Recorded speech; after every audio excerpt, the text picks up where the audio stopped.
Okay, so what we're going to do is recap on technique for the shoulder using soft tissue release techniques. It's like a modified active release technique. I also call them body massage or body master method sort of technique. So apply a bit of fascial cream around the posterior part of the scapula. So you've got the spine of the scapula, medial border, inferior angle, and auxiliary border here. So you've got the infraspinatus. And what we're going to get a patient to do is, from this position, slowly ask them to reach across the body. And then technique number one is literally you can apply relative light pressure around the infraspinatus and lock in, and then ask your patient to slowly bring the arm forward as far as they comfortably can, and then you can apply pressure as they come through that. There's normally like an active trigger point in here, and then if you wanted to you can release the trigger as well as you go through, so you can lock in and then you can reach through that. Like so. Other techniques you can do with the thumb. So from this position you have almost a few choices here. So when you're ready again, please. So you can literally glide towards the origin from there. And off you go again. And you can also glide towards the insertion. So you can slide through that technique there.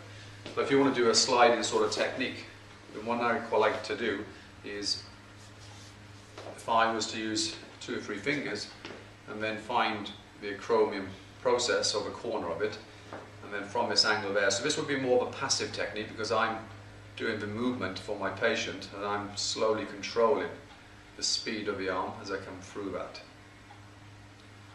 Like so. We can also change the angle, so we can come down into the teres minor. We can just bring the arm into slight abduction with horizontal flexion, coming through that nice and slow.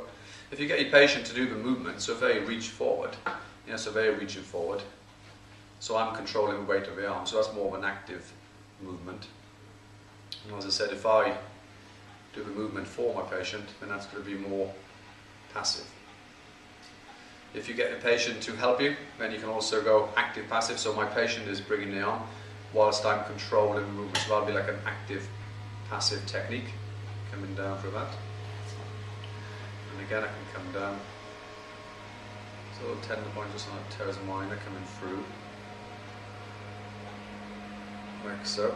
And quite a nice one to do is, if you get a patient to resist, so if you pull forward, resisting slightly, but we are allowing the movement, activation of the anterior muscles of the pecs will cause an inhibition of the posterior muscles of the infra and the posterior delt.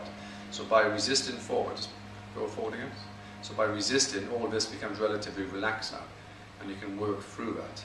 And sometimes it can be a little easier to work through. So that's working through the infraspinatus.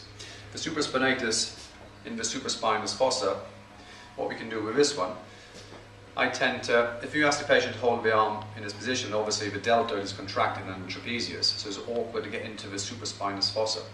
If they are relatively relaxed, then you can almost use one finger, reinforce onto the opposite finger, and then from this position you can almost like rotate the finger into that fossa, and then what we can do is come into the muscle, and then slowly, if I was to lower the arm down, so as I go through, is that okay? A little tender there? Okay, so as I come through,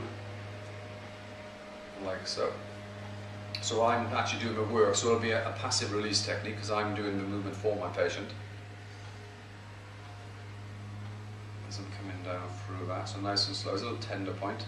If you do find a tender point, there's one just in here. We can just wait and just wait for it just to relax a little bit, because that trigger could refer into the posterior part of the head, maybe headaches, and even into the arm. So you can hold that for a few seconds, and then you can carry it on through.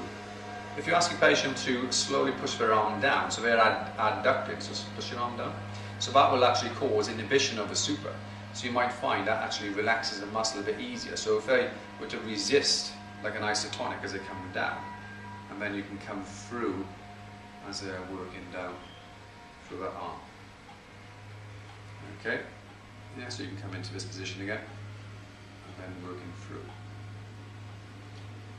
If you've got any impingement in the shoulder, if someone lifts their arm up like a painful arc, then the supraspinatus, in this position, the muscle tendon junction shows itself within the fossa here, so we can actually get to it, whereas if the arm is down, then obviously the tendon is being stretched towards the insertion on the greater tubercle.